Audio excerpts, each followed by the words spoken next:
Okay, ఈ టాపిక్లోకి నేరుగా వెళ్ళిపోదాం. పిల్లలు అబద్ధాలు చెప్పినప్పుడు లేదా నిజాన్ని దాచినప్పుడు మనకు ఎంత కోపం వస్తుందో ప్రత్యేకంగా చెప్పక్కర్లేదు గదా. వారు మన కళ్లలోకి చూస్తూ అబద్ధం చెబుతుంటే వచ్చే ఫ్రస్ట్రేషన్ అంతా ఇంతా కాదు. అయితే అసలు ఈ ప్రవర్తన వెనుక దాగి ఉన్న అసలైన భావోద్వేగ కారణమేమిటో ఈరోజు విశ్లేషిద్దాం. ఇక్కడే అసలు ప్రశ్న మొదలవుతుంది. పిల్లలు తప్పు చేసినప్పుడు వాళ్ళని అవమానించడం లేదా కోప్పడటం వల్ల వాళ్ళు నిజంగా నిజాయితీగా మారతారా, లేక అబద్ధాలు ఆడటం నేర్చుకుంటారా? దీన్ని కేవలం అబద్ధం చెప్పడాన్ని ఆపడం అనే కోణంలో కాకుండా ఆ క్షణంలో వాళ్ల నాడీ వ్యవస్థలో ఏం జరుగుతోంది అనే కోణంలో అర్థం చేసుకోవాలి. అప్పుడే మనకు సరైన సమాధానం దొరుకుతుంది. ఒక్కసారి ఈ సీన్ ఊహించుకోండి. ఇంట్లో ఆడుకుంటూ పిల్లాడు పొరపాటున ఒక పూలదాను పగలగొట్టాడు. వెంటనే తీవ్రమైన భయంతో అది పెంపుడు కుక్కవల్లే జరిగిందని అబద్ధం చెప్పేస్తాడు. ఆ సమయంలో ఎదురుగా నిలబడిన మనముఖంలో వస్తున్న మార్పులను, కోపాన్ని ఆ పిల్లాడు చాలా జాగ్రత్తగా భయంగా గమనిస్తుంటాడు. ఇది మనందరికీ తెలిసిన దృశ్యమే కదా. కాని ఇక్కడే మనమొక విషయాన్ని సరిదిద్దుకోవాలి. పిల్లాడు అబద్ధం చెబుతున్నాడు అంటే వాడు నైతికంగా బలహీనంగా ఉన్నాడని, లేక కావాలనే మనల్ని తప్పుదోవ పట్టిస్తున్నాడని మనం అనుకుంటాం. కాని అది నిజం కాదు. వాస్తవానికి ఆ క్షణంలో వారు మానసికంగా ఎంతో అభద్రతా భావంతో ఏదో పెద్ద ప్రమాదంలో ఉన్నట్లు ఫీలవుతున్నారు. అంటే అబద్ధం చెప్పడాన్ని మనం ఒక చెడ్డ క్యారెక్టర్గా కాకుండా నాడీ వ్యవస్థ తనను తాను రక్షించుకోవడానికి వాడే ఒక ప్రొటెక్షన్ స్ట్రాటజీగా చూడాలి. నిజం చెప్తే డేంజర్ అని వాళ్ల మెదడుకు అనిపించిన మరుక్షణం అది ఆటోమేటిక్గా ఈ అబద్ధమనే కవచాన్ని అడ్డుపెట్టుకుంటుంది. ఇదొక భయంకరమైన సైకిల్లాగా ఎలా మారుతుందో చూడండి.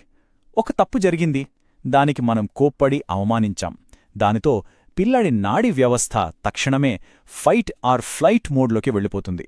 అంటే ప్రాణాపాయం ఉన్నప్పుడు మెదడు ఎలా రియాక్ట్ అవుతుందో అలాగన్మాట. ఆ తీవ్రమైన భయమే వాళ్లను నిజాన్ని దాచేలా చేస్తుంది. ఎప్పుడైతే అక్కడ అవమానమనేది ఉంటుందో అప్పుడు తమను తాము రక్షించుకోవాలనే ఆలోచన వాళ్లలోని సానుభూతిని పూర్తిగా బ్లాక్ చేస్తుంది. దీనివల్ల పిల్లాడు తన తప్పును తెలుసుకొని ఫీల్ అవ్వడానికి బదులు తాను చెప్పిన అబద్ధాన్నే ఇంకా గట్టిగా సమర్థించుకోవడానికి ట్రై చేస్తాడు. ఈ అవమానమనే పెద్ద గోడ నిజాయితీని ఏమాత్రం బయటకు రానివ్వదు. దీన్ని ఒక చిన్న ఉదాహరణతో చెప్పుకుందాం. ప్రమాదం వస్తోంది అనిపించగానే ఒక తాబేలు ఎలా టక్కున తన డిప్పలోకి ముడుచుకుపోతోలో చూశాం కదా. పిల్లల బ్రెయిన్ కూడా అచ్చం అలాగే పనిచేస్తోంది. ఆ భయం ఉన్నప్పుడు నిజం చెప్పి బయటపడటం కంటే ఇలా తమలో తాము దాక్కోవడమే చాలా సేఫ్ అని వాళ్లు బలంగా ఫిక్స్ అయిపోతారు. సరే, ఇప్పుడు కొద్దిగా మన కోణం నుండి, అంటే పెద్దల కోణం నుండి ఆలోచిద్దాం. మనకు ఎమోషన్స్ ఉంటాయి, కోపం వస్తుంది. నిజానికి ఆ సమయంలో జరిగే గొడవ కేవలం తీవ్రమైన ఒత్తిడిలో ఉన్న రెండు నాడీ వ్యవస్థల మధ్య జరిగే సంఘర్షణ మాత్రమే. ఇక్కడ పిల్లాడి భయంతో పెద్దల భయం ఢీకొంటుంది. మరి మనకెందుకు అంత కోపం వస్తుంది?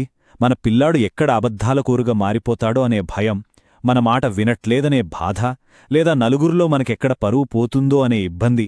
ఇవన్నీ కలిసి మనలో ఒక తీవ్రమైన ఆందోళనను ట్రిగ్గర్ చేస్తాయి.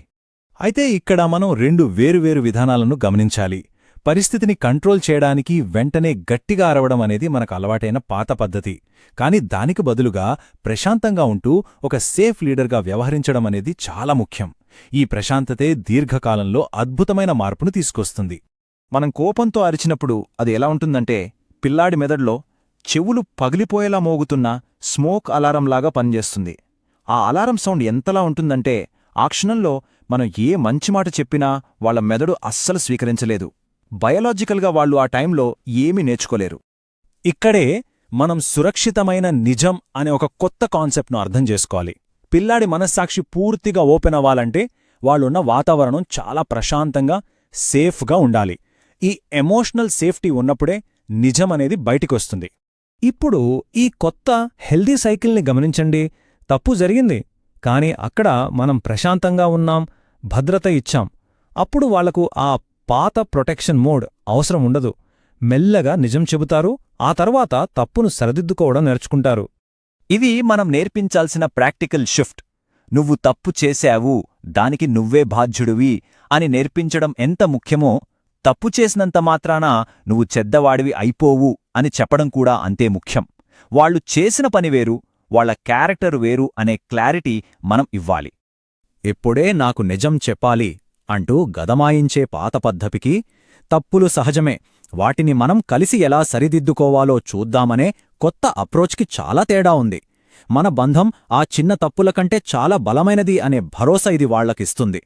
అందుకే మనం ఖచ్చితంగా గుర్తుంచుకోవాల్సిన ఒక చిన్న రూల్: పిల్లాడికి బుద్ధి చెప్పడానికి లేదా ప్రశ్నలు అడగడానికి ముందు అసలు మన ఎమోషనల్ టెంపరేచర్ ఎంతుందో చెక్ చేసుకోవాలి, దాన్ని తగ్గించుకోవాలి. ముందు మనం కూలవ్వాలి. ప్రశాంతత ఫస్ట్. సరే, ఇదంతా వింటుంటే ఒక డౌట్ రావడం సహజం. మరి లిమిట్ సంగతేంటి?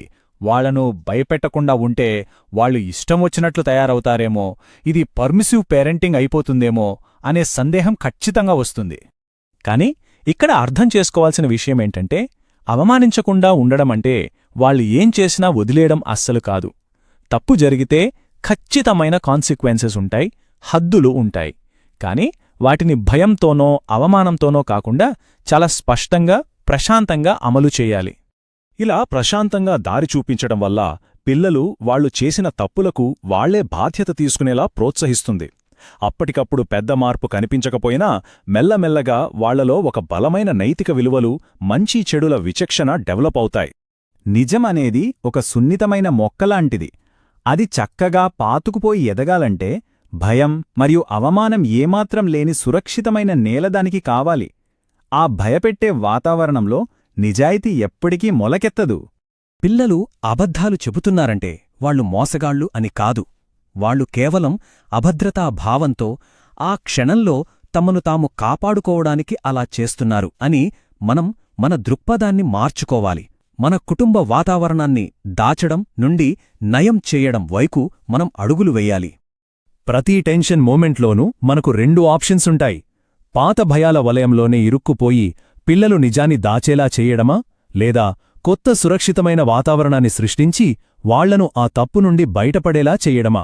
చాయిస్ మనదే. ఫైనల్ పాయింటేంటంటే, మన రియాక్షన్ చూసి భయపడే పిల్లలు ఎప్పుడూ నిజాన్ని దాచడానికే ట్రై చేస్తారు. కాని తప్పు చేసినా సరే తాము సురక్షితమే అనే ఫీలయ్యే పిల్లలు మాత్రమే అసలైన నిజాయితీని నేర్చుకోగలరు. ముగించే ముందు ఒక్కసారి ఆలోచించండి. మనమిచ్చే రియాక్షన్స్ కేవలం వాళ్లలో భయాన్ని పెంచుతున్నాయా, లేదా తప్పులు జరిగినా కూడా నిజం చెప్పేంత సురక్షితమైన వాతావరణాన్ని మనం కల్పిస్తున్నామా?